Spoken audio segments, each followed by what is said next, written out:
ve Filistin'den katılan, çoğunu da şahsen tanıdığım kardeşlerime İstanbul'dan selamlarımı iletiyorum. Aleykümselam. Bana bir keresinde sorulduğunda hayatınızı nerede idame etmek istersiniz diye şöyle cevap vermiştim. Bulunduğum yerden Mekke-i Mükerreme'yi, Medine-i Münevvere'yi, Mescid-i Aksa'yı, Kudüs'ü ve İstanbul'u görebileceğim bir yerde. Kudüs bizim onurumuz.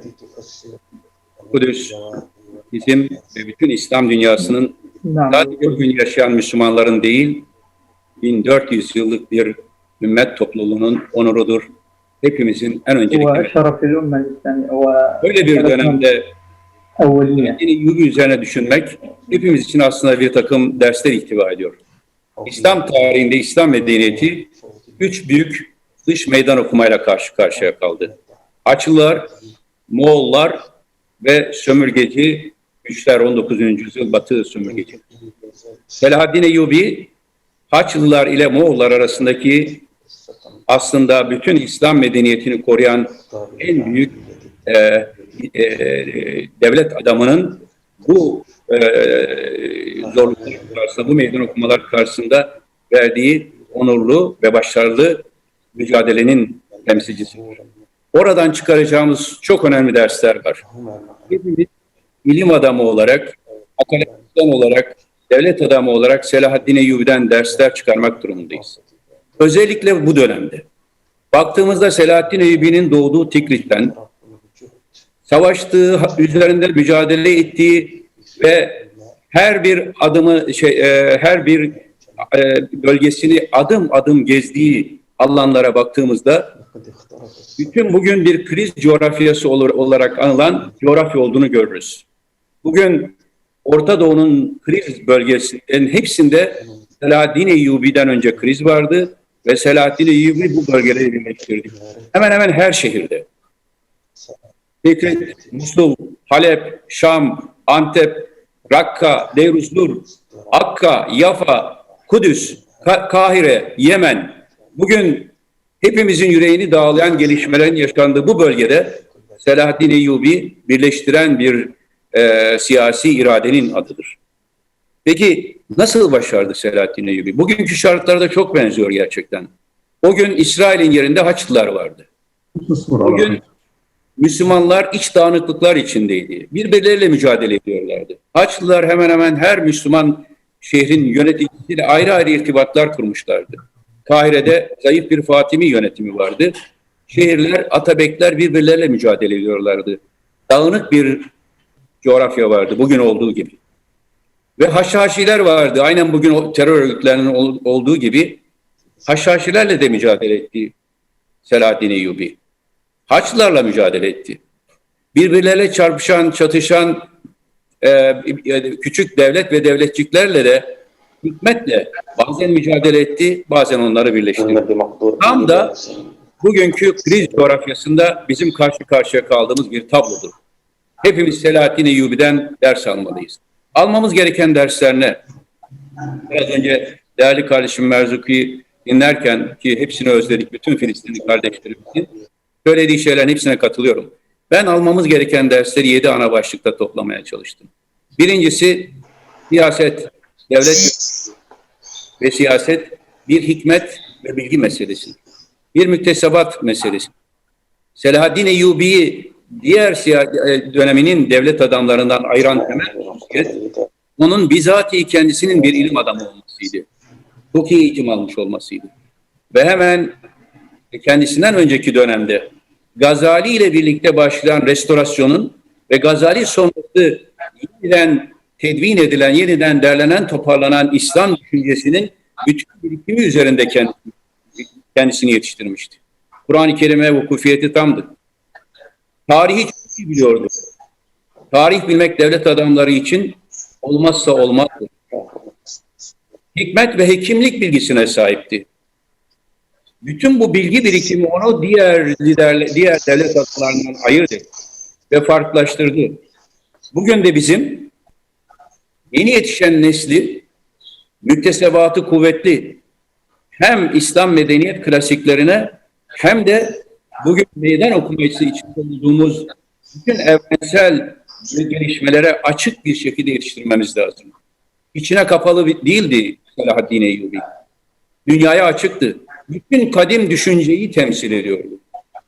İslam öncesi bütün İbrahimi geleneğin hususiyetlerini taşıyor. İrfanı, hikmeti temsil ediyor.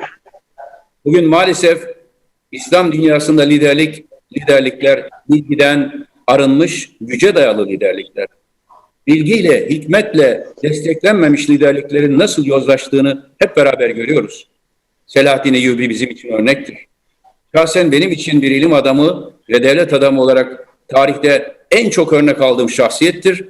Ve Şam'a ne zaman gitmişsem Selahaddin Eyyubi'yi mutlaka ziyaret etmiş, onun huzurunda tefekkür etmişimdir. İkincisi, Selahaddin Eyyubi kapsayıcı bir siyaset anlayışının temsilcisidir. Selahaddin Eyyubi'nin ordusunda Araplar, Türkler, Kürtler, her mezhep ve her etnik kökenden İran hepsi vardı. Ve Selahaddin Eyyubi onları ayırt etmedi. Selahaddin Eyyubi Arapça, Kürtçe, Türkçe, Farsça biliyordu. Musul'da hükmettiği gibi, konuştuğu gibi Kahire'de konuşuyordu. Antep'te, Halep'te konuşuyordu. Ve herkesin diline hitap ediyordu. Öyle ki gayrimüslimlere de dahil olmak üzere herkesi kendi adalet halkasında bir araya getirdi. Selahaddin Eyyubi ayrıştırmadı. Fatimiler farklı bir mezhepten olduğu halde onlarla da çalıştı.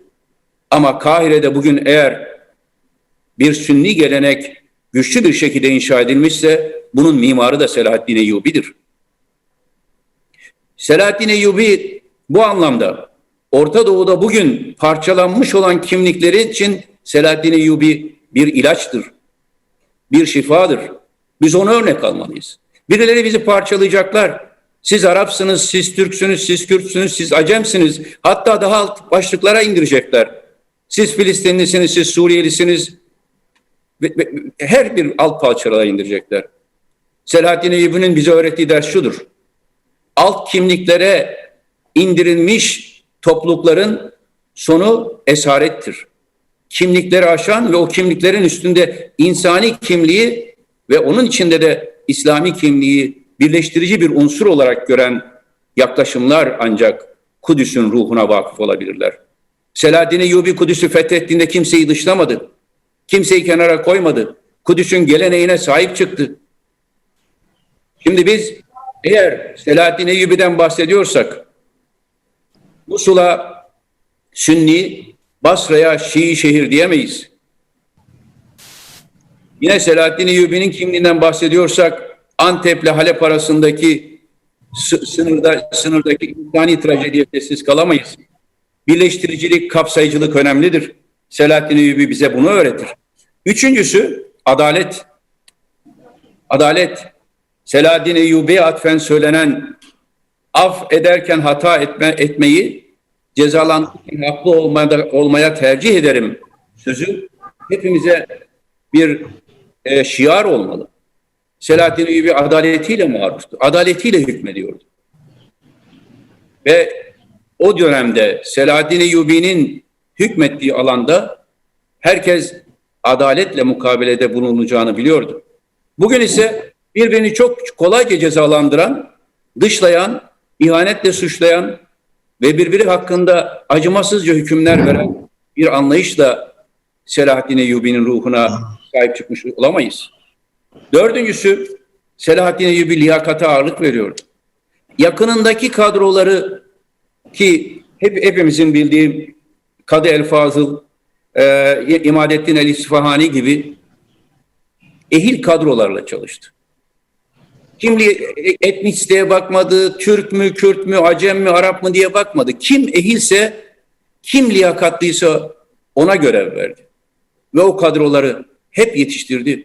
Selahaddin Eyyubi sonrasında eğer Müslümanlar Moğollara karşı direnebilmişlerse belli yerlerde o oluşan kadroların ve siyasi geleneğin çok ciddi etkisi olmuştur.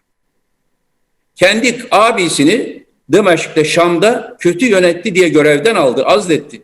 Şöyle demedi, benim abim hata da yapsa benimdir demedi. Bugün İslam dünyasında maalesef liderler kendi yakınlarını kollamak, kendi yakınlarını öne çıkarmak, kendi yakınları çerçevesinde bir yönetim kurma çabası içindelerse Selahaddin Eyyubi'den bahsedemezler.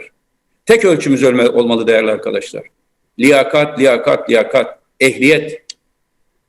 Biz yönettiğimiz halkların üzerinde kendimizin, çevremizin, ailelerimizin, yakınlarımızın hükmetmesi için değil, Allah'ın adaletiyle hükmetmek için bir emanet devralmak durumundayız. Nepotizmin her türlüsüne karşı mücadelede Selahaddin Eyyubi gerçek bir örnektir. Selahaddin Eyyubi'nin yanında olmak için Türk, Kürt, akraba yakın olması gerekmiyordu.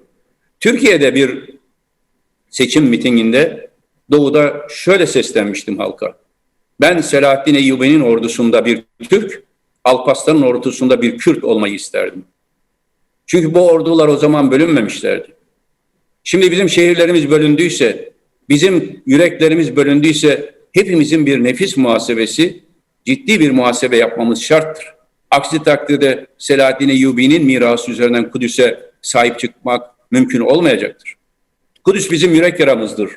İlk kez 1983'te sokağa çıkma yasağı altında Mescid-i Aksa'da namaz kıldığımdan bu yana Kudüs bizim gönlümüzün en derinindedir ve her bir Müslüman için bir onur meselesidir. Ona sahip çıkmak için hakkıyla mücadele etmek gerekir. Ve beşincisi, Selahaddin Eyyubi yıkmadan imar etmenin adıdır. Selahaddin Eyyubi'nin hükmettiği şehirlere gidiniz, bakınız. Bugün hepsi maalesef yıkılmış şehirlerdir. Çoğu. Halep, Şam, Musul, Tikrit, Deir-i-Zur, Rakka, Akka, Yafa. Bu şehirler Selahaddin Eyyubi'nin şehirleridir. Selahaddin Eyyubi bütün bu şehirleri imar etmişti. Bugün Kahire'ye nereye girerseniz girin Selahaddin Eyyubi'nin izleri vardır. Müslüman olmak yıkmakla değil, inşa etmekle mümkün olur. Gönül kırmakla değil, gönül yapmakla mümkün olur. Şehirleri tasfiye etmek, şehirleri, mahalleleri etnik ve mezhebi kimliklere bölmekle değil, şehirleri bütünleştirmekle olur. Selahaddin Eyyubi o yüzyıldan bu yüzyıla bize bu mesajı veriyor. Şu anda yanımızda bu toplantıya katılmış olsaydı emin olunuz her birimize döner ve hesap sorardı. Benim birleştirdiğim şehirleri siz nasıl böldünüz derdi.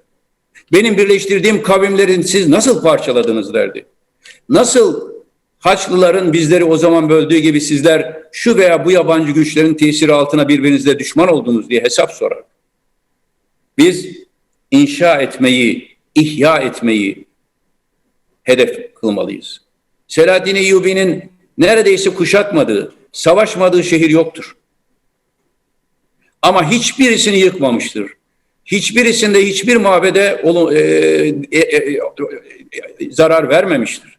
Kudüs'ü yeniden inşa eden ve Kudüs'te bütün dinlerin tekrar özgürce ibadet etmesini sağlayan da odur. Bugün eğer Kudüs'ü bütün kavimlerin Selahaddin Eyyubi sonrasında özgürce yaşadığı bir şehir olarak onurla anıyorsak bunda Selahaddin Eyyubi'nin payı ve hissesi var. Gelin de dostlarımız, kardeşlerim, hepimiz o mirasa sahip çıkalım. Birleştirelim, parçalamayalım. Küçük asabiyelerle Orta Doğu halklarını birbirine düşman etmek isteyenlerin oyunlarına gelmeyelim. Altıncısı, Selahaddin Eyyubi'nin bence en önemli vasfı. Ahlakı gücün emrine vermemesi, gücü ahlakla donatmasıdır. Bütün liderlerin, hepimizin bugün de yaşadığımız en büyük sınav, yabancılarla verdiğimiz sınav değil, kendi nefsimizle verdiğimiz güç sınavıdır.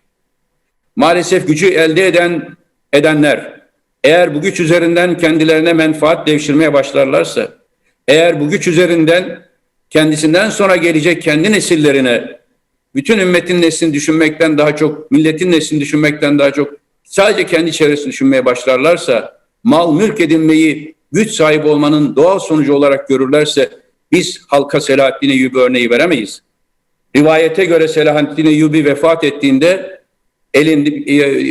kendi şahsına ait bir dinarı veya 36 ila 45 arası Nasri dirhemi olduğu rivayet edilir.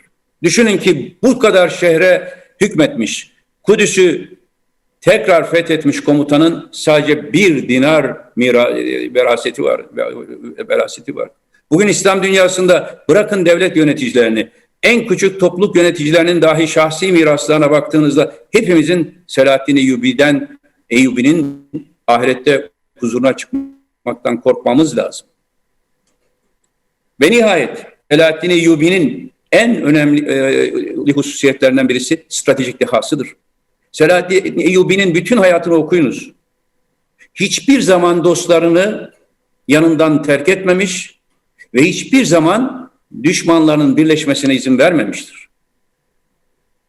Bu aslında Hazreti Peygamber'in bütün hayatı boyu sürdürdüğü nebevi strateji diyebileceğimiz stratejinin bir sonucudur. Hazreti Peygamber Aleyhisselatü Vesselam da Medine'de hiçbir zaman karşı güçlerin kendisi karşısında birleşmesine izin vermedi. Medineli münafıklarla ya da Yahudilerle Mekkeli müşriklerin birleşmesine hiç izin vermedi. Hudeybiye'den sonra